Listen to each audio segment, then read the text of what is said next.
let's look at our basic cutting tools we're going to use in any of our projects. These are called X-Acto knives, and the only blade you want to use are these triangular ones here. Right, you don't want to use a blade profile other than this long edge. For example, this one here, they have different purposes. They're effectively unsteerable blades. You will find if you try to use this blade here, for example, you simply can't control it. It's not intended for straight cuts. It has other functions. So make sure you have a triangular blade.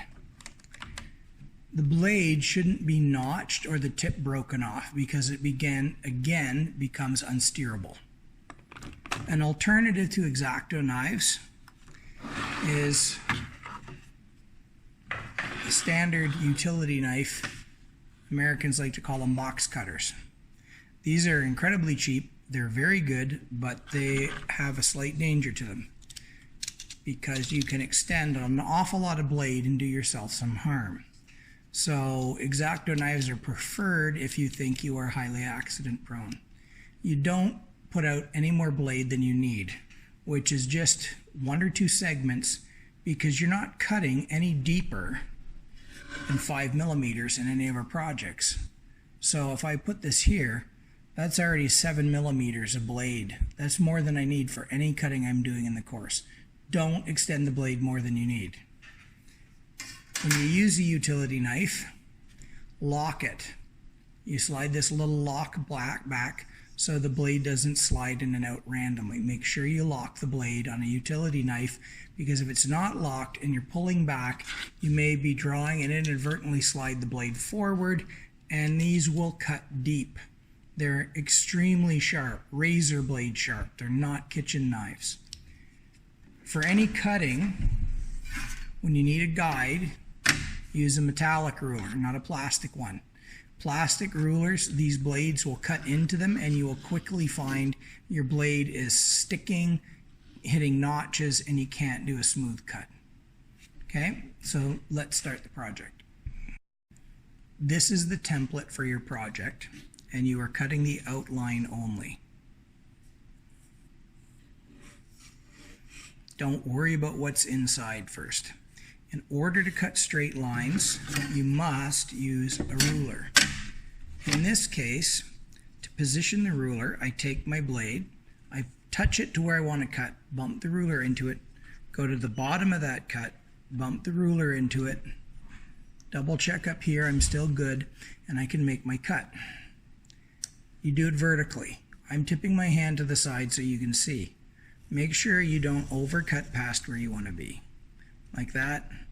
Jump down, and you can cut right through to the bottom of the page. And then you just repeat this around the shape.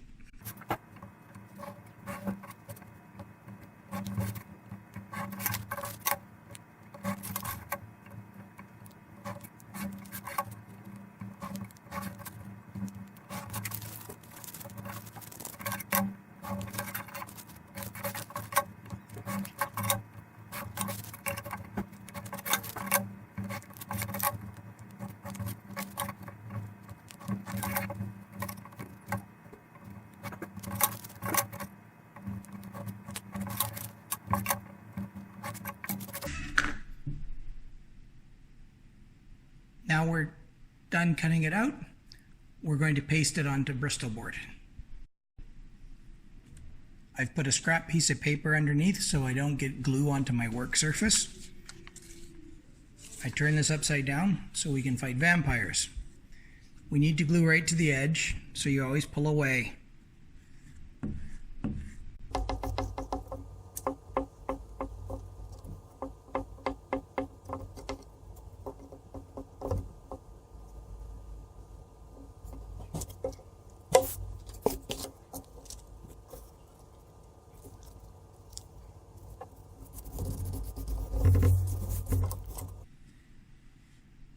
Notice right there, I lined it up with the edge of the Bristol board.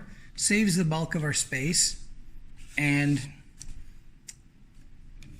eliminates one cut.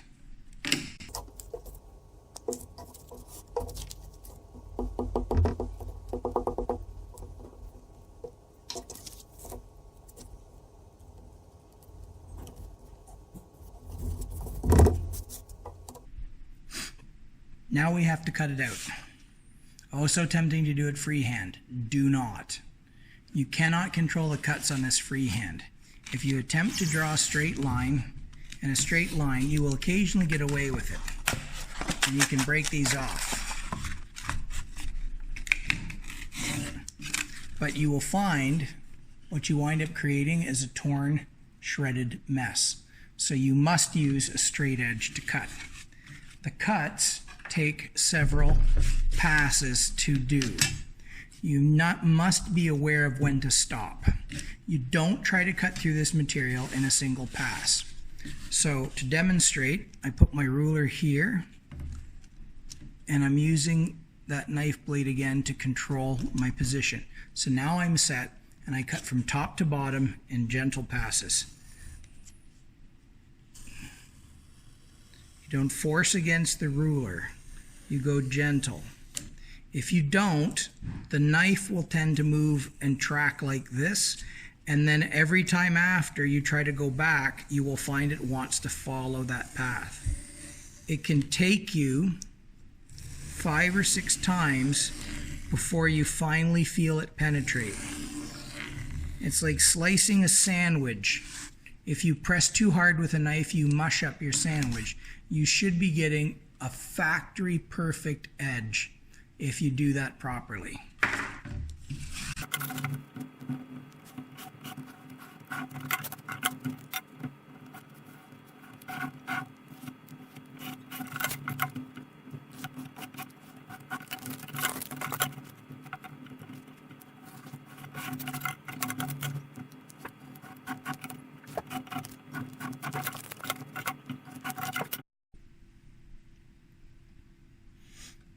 Next are these cutouts.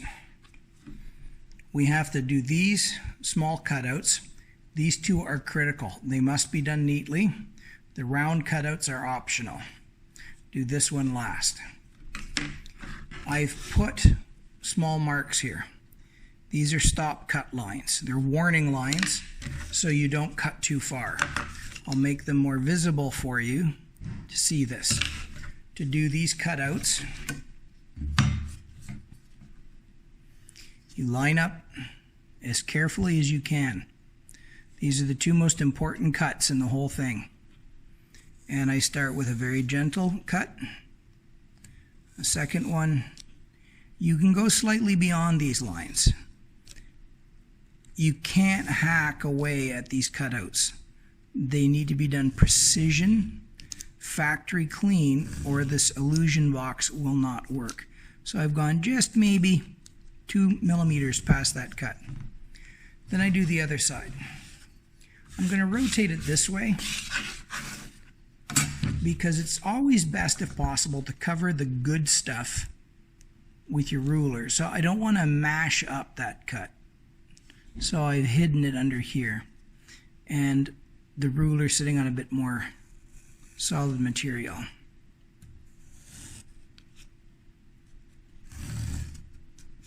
You want to make sure you're through on these cuts. And to do this small side, you don't really need a ruler there. If you're careful, you can just take the point of the knife and poke it through till it breaks. A little bit harder to do with these sets.